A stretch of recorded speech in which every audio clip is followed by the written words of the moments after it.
Assalamualaikum warahmatullahi wabarakatuh. Perkenalkan, nama saya Sulfran Graini sebagai pemateri pertama Bank dan Lembaga Keuangan Syariah. Yang pertama, sejarah perkembangan Bank Syariah. Berdirinya Bank Syariah di dunia. Gagasan mengenai bank yang menggunakan sistem bagi hasil telah muncul sejak lama, ditandai dengan banyaknya pemikir-pemikir Muslim yang menulis tentang keberadaan Bank Syariah.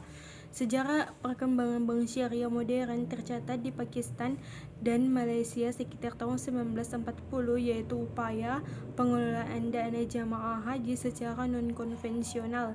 Rintisan bank syariah lainnya adalah dengan berdirinya Midgham Local Saving Bank pada tahun 1963 di Mesir oleh Dr. Ahmad El-Hajar. 4 tahun kemudian, Midgham dapat membuka 9 cabang dengan nasabah sekitar 1 juta orang. Namun, pada tahun 1967, karena persoalan politik, bank ini diambil alih oleh National Bank of Egypt dan Central Bank of Egypt, sehingga beroperasi atas dasar bunga. Pada tahun 1972, sistem bank tanpa riba diperkenalkan lagi dengan berdirinya Nasser Social Bank di Mesir. Berdirinya bank ini lebih bersifat sosial daripada komersial. Secara kolektif, gagasan berdirinya Bank Syariah di tingkat internasional muncul dalam konferensi negara-negara Islam sedunia di Kuala Lumpur, Malaysia pada tanggal 21 sampai 27 April 1969 yang diikuti oleh 19 negara peserta konferensi tersebut memutuskan beberapa hal, yaitu tiap keuntungan haruslah tunduk pada hukum untung dan rugi. Jika tidak, ia termasuk riba, itu sedikit atau banyak hukumnya haram. Diusulkan supaya dibentuk suatu bank syariah yang bersih dan sistem riba dalam waktu secepat mungkin. Sementara menunggu berdirinya bank syariah, bank-bank yang menerapkan bunga diperbolehkan beroperasi, namun jika benar-benar dalam keadaan darurat. Pembentukan bank syariah semula memang banyak diragukan, sebab yang pertama, banyak yang beranggapan bahwa sistem perbankan syariah bebas bunga adalah sesuatu yang tak mungkin dan tak lazim. Yang kedua, adanya pertanyaan tentang bagaimana bank akan membiayai operasinya. Tetapi di lain pihak, bank Islam adalah salah satu alternatif sistem ekonomi Islam. Selanjutnya, perkembangan perbankan syariah di dunia. Tahun 1940, rintisan bank syariah di Malaysia untuk mengelola dana jamaah haji secara non-konvensional. Tahun 1963, berdirinya Midgham Rural Bank di Mesir oleh Dr. Ahmad Najar. Selanjutnya, 1967, Midgham ditutup karena alasan politis dan diambil alih oleh National Bank of Egypt. 1969 muncul gagasan kolektif pembentukan bank syariah pada konferensi negara-negara Islam sedunia di Malaysia. 1970, delegasi Mesir mengajukan proposal pendirian bank syariah pada sidang Menteri Luar Negeri negara-negara OKI di Karachi. Baru pada tahun 1972 berdiri kembali sistem bank tanpa bunga yang bersifat sosial di Mesir, yaitu Nasser Social Bank. Bulan Maret 1972, usulan atau proposal delegasi Mesir diagendakan kembali dan memutuskan membentuk komisi khusus menangani masalah ekonomi dan keuangan. Pada bulan Juli 1973, para ahli mewakili negara Islam penghasil minyak membicarakan pendirian bank syariah dan terumuskanlah anggaran dasar dan anggaran rumah tangga. Selanjutnya, berdirinya bank syariah di Indonesia. Ki Haji Mas Mansur, Ketua Pengurus Besar Muhammadiyah periode tahun 1937 sampai 1944, telah menguraikan pendapatnya tentang penggunaan jasa bank konvensional sebagai hal yang terpaksa dilakukan karena umat Islam belum mempunyai sendiri bank yang bebas riba. Kemudian disusul dengan ide untuk mendirikan bank syariah di Indonesia yang sebenarnya sudah muncul sejak pertengahan tahun 1970-an. Namun ada beberapa alasan yang menghambat realisasinya ide itu. Yang pertama, operasi bank syariah yang menerapkan prinsip bagi hasil belum diatur, dan karena itu tidak sejalan dengan UU Pokok Perbankan yang berlaku, yakni UU Nomor 14 Tahun 1967. Yang kedua, konsep bank syariah dari segi politis berkonotasi ideologis merupakan bagian dari atau berkaitan dengan konsep negara Islam, dan karena itu tidak dikehendaki oleh pemerintah. Yang terakhir, masih dipertanyakan siapa yang bersedia menaruh modal dalam ventura semacam itu, sementara pendiri bank baru dari Timur Tengah masih dicegah, antara lain pembatasan bank asing yang ingin membuka kantornya di Indonesia. Untuk mobilisasi dana pembangunan, pemerintah pada tahun 1988 membuka peluang yang seluas-luasnya untuk bisnis perbankan dengan mengeluarkan Pakto atau paket kebijaksanaan pemerintah bulan Oktober. Pada tanggal 27 Oktober yang berisi tentang liberalisasi perbankan. Dengan ini dimulailah pendirian bank-bank pembiayaan rakyat syariah di beberapa daerah di Indonesia, yaitu pertama kali memperoleh izin usaha adalah Bank Pembiayaan Rakyat Syariah atau BPRS, Berkah Amal Sejahtera, dan BPRS Dana Mardatillah pada tanggal 19 Agustus 1991, serta BPRS Amanah Rabaniyah pada tanggal 24 Oktober 1991, serta BPR 91 yang ketiganya beroperasi di Bandung, dan BPRS Hareukat pada tanggal 10 November 1991 di Aceh, yang kemudian mendorong berdirinya Bank Umum Syariah pertama di Indonesia, yaitu Bank Muamalat Indonesia pada tanggal 1 Maret 1992. Berdirinya Bank Muamalat Indonesia sebagai hasil kerja tim perbankan MUI. Akte pendirian PT Bank Muamalat Indonesia ditandatangani pada tanggal 1 November 1991. Sekian dari saya. Wassalamualaikum warahmatullahi wabarakatuh. Bismillahirrahmanirrahim. Assalamualaikum warahmatullahi wabarakatuh. Baiklah, saya akan memperkenalkan diri. Nama saya Nabila Romizal Masyasa, perwakilan dari kelompok 10, yang kali ini akan mempresentasikan makalah tentang bank dan lembaga keuangan syariah di Indonesia. Baiklah, saya sebagai pemakalah kedua dari presentasi kali ini. Materi yang akan saya bahas yaitu tentang perkembangan bank syariah di Indonesia dan juga materi tentang konsep dasar bank syariah Indonesia. Perkembangan bank syariah di Indonesia. Pada tahun 1980 muncul ide dan gagasan konsep lembaga keuangan syariah. Uji coba BMT Salman di Bandung dan Koperasi Ridho Gusti. Pada tahun 1990, Lokakarya MUI di mana para peserta sepakat mendirikan bank syariah di Indonesia. Pada tahun 92, pada tanggal 1 Mei, bank syariah pertama bernama Bank Muamalah Indonesia mulai beroperasi. Pada tahun 92, pada tahun yang sama, kemunculan BM ini kemudian diikuti dengan lahirnya UU Nomor 7 Tahun 92 tentang perbankan yang mengakomodasi perbankan dengan prinsip bagi hasil baik bank umum maupun BPRS. Pada tahun 98, keluar UU Nomor 10 Tahun 1998 tentang perubahan UU Nomor 7 Tahun 92 yang mengakui keberadaan bank syariah dan bank konvensional serta memperkenankan bank konvensional membuka kantor cabang syariah. Pada tahun 99, keluar UU Nomor 23 Tahun 99 tentang Bank Indonesia yang mengakomodasi kebijakan moneter dengan menggunakan prinsip syariah, di mana BI bertanggung jawab terhadap pengaturan dan pengawasan bank komersial termasuk bank syariah. BI dapat menetapkan kebijakan moneter dengan menggunakan prinsip syariah. Pada tahun ini, dibuka kantor cabang bank syariah untuk pertama kali.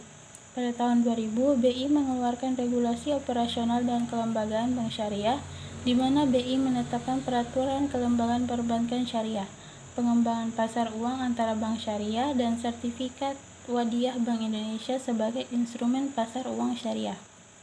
Pada tahun 2001, pendirian unit Bira Perbankan Syariah di Bank Indonesia untuk menangani perbankan syariah. Pada tahun 2002, Peraturan BI Nomor 4/1/2002 mengenai pengenalan pembuktian bersih cabang syariah yang merupakan penyempurnaan jaringan kantor bank syariah. Pada tahun 2004, keluar UU Nomor 3 Tahun 2004 tentang perubahan UU Nomor 23 Tahun 99 tentang Bank Indonesia yang makin mempertegas penetapan kebijakan moneter dengan yang dilakukan oleh BI dapat dilakukan dengan prinsip syariah. Belakangan UU Nomor 23 Tahun 99 diubah dengan Peraturan Pemerintah Pengganti Undang-Undang Nomor 2 Tahun 2008. Di samping itu, BI juga menyiapkan peraturan standarisasi akad, tingkat kesehatan, dan lembaga penjamin simpanan. Di dalam ini juga terjadi perubahan Biro Perbankan Syariah menjadi Direktorat Perbankan Syariah di Bank Indonesia. Pada tahun 2011, pembentukan Otoritas Jasa Keuangan yang secara bertahap beralih menjadi pengatur dan pengawas lembaga keuangan di Indonesia. Untuk industri pasar modal dan industri keuangan dan bank, pengalihan dilakukan pada tanggal 31 Desember 2012. Sedangkan untuk industri perbankan pada tanggal 31 Desember 2013, untuk lembaga keuangan mikro pada tahun 2015. 2015, menurut statistik Perbankan Syariah OJK, per Juni 2015 ada 12 bank umum syariah dan 22 UUS di Indonesia dengan total jaringan kantor sebanyak 2.460 unit, terdiri dari 593 kantor cabang, 1.622 kantor cabang pembantu, dan 245 kantor kas. Sementara UUS didukung oleh 1.900 layanan syariah. Total aset mencapai 272.3 triliun. 272 triliun.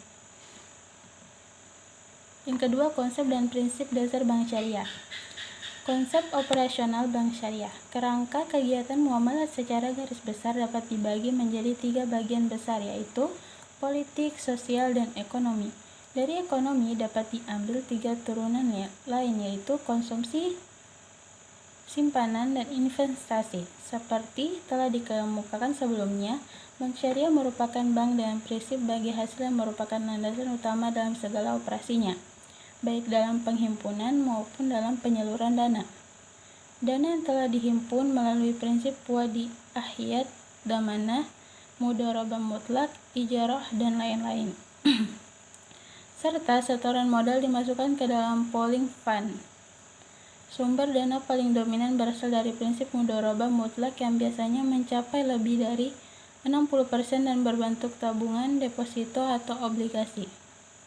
Pooling fund ini kemudian dipergunakan dalam penyaluran dana dalam bentuk pembiayaan dengan prinsip bagi hasil, jual beli, dan sewa. Dari pembiayaan dan prinsip bagi hasil diperoleh bagian bagi hasil atau laba sesuai kesepakatan awal atau nisbah bagi hasil dengan masing-masing nasabah atau mudharib atau mitra usaha. Dari pembiayaan dan prinsip jual beli diperoleh margin keuntungan, sedangkan dari pembiayaan dengan prinsip sewa diperoleh pendapatan sewa. Bagian nasabah atau hak pihak ketiga akan didistribusikan kepada nasabah, sedangkan bagian bank akan dimasukkan ke dalam laporan rugi laba sebagai pendapatan operasi utama.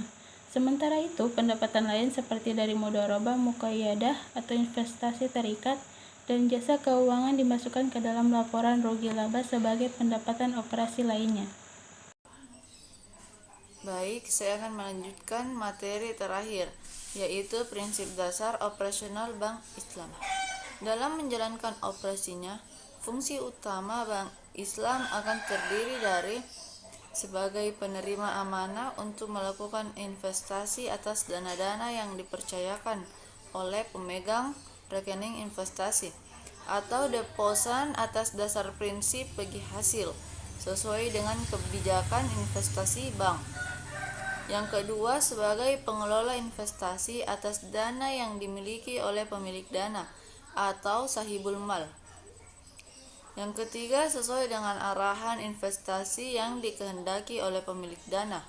Dalam hal ini, bank bertindak sebagai manajer investasi, sebagai penyedia jasa lalu lintas pembayaran dan jasa-jasa lainnya, sepanjang tidak bertentangan dengan prinsip syariah. Dan yang terakhir, sebagai pengelola fungsi sosial seperti pengelolaan dana zakat dan penerimaan serta penyaluran dana kebijakan atau fungsi opsional. Islam terdiri dari prinsip mudharabah, prinsip musyarakah, prinsip wadiah, prinsip jual beli atau al-buyu, jasa-jasa, dan prinsip kebajikan. Mudharabah adalah akad kerjasama antara sahibul mal atau pemilik modal dan mudarib atau pemilik pengelola dana, yang pembagian keuntungannya berdasarkan bagi hasil menurut kesepakatan awal. Apabila usaha yang dijalankan mengalami kerugian, seluruh kerugian ditanggung sahibul mal, kecuali ditemukan adanya kelalaian atau kesalahan yang diperbuat mudarib, seperti penyelewangan, kecurangan, dan penyalahgunaan dana. Prinsip mudharabah dibagi menjadi dua, yaitu mudharabah mutlaqah dan mudharabah muqayyadah. Yang kedua, prinsip musyarakah. Musyarakah adalah akad kerjasama di antara dua atau lebih sahibul mal untuk mendirikan usaha bersama dan bersama-sama mengelolanya. Perihal keuntungan dibagi sesuai kesepakatan, sedangkan kerugiannya ditanggung menurut kontribusi modal masing-masing. Jenis-jenisnya ada 4, yaitu syirka mufawad, syirka inan, syirka a'mal, syirka wujuh. Yang ketiga, prinsip wadiah adalah titipan murni dari satu pihak ke pihak yang lain. Prinsip wadiah digolongkan menjadi 2 macam, yaitu wadiah yad amanah, wadiah yad damanah. Keduanya berbeda. Wadiah yad amanah bisa diartikan si penerima wadiah tidak bertanggung jawab jika ada kehilangan dan kerusakan pada wadiah yang bukan disebabkan kelalaian atau kecerobohan penerima wadiah. Sementara dalam wadiah yad damanah, si penerima wadiah boleh menggunakan wadiah atas seizin pemiliknya, dengan syarat dapat mengembalikan wadiah secara utuh kepada pemiliknya. Yang keempat, prinsip murabaah. Prinsip murabaah berarti akad jual beli yang melibatkan bank dengan nasabah yang disepakati kedua belah pihak. Yang kelima, prinsip salam adalah transaksi jual beli suatu barang tertentu antara pihak penjual dan pembeli dengan harga yang terdiri atas harga pokok barang dan keuntungan yang ditambahkannya telah disepakati bersama-sama. Yang keenam, prinsip istinsah bisa diartikan sebagai transaksi jual beli yang hampir sama dengan prinsip salam, yaitu jual beli dan penyerahan yang dilakukan kemudian, sedangkan penyerahan uangnya bisa dicicil atau ditangguhkan. Yang ketujuh, prinsip ijarah. Prinsip ijarah merupakan akad pemindahan hak guna barang atau jasa dengan pembayaran upah sewa tanpa diikuti dengan pemindahan kepemilikan. Yang kedelapan adalah prinsip qard. Prinsip yang satu ini merupakan perjanjian pinjam-meminjam uang atau barang yang dilakukan tanpa ada orientasi keuntungan.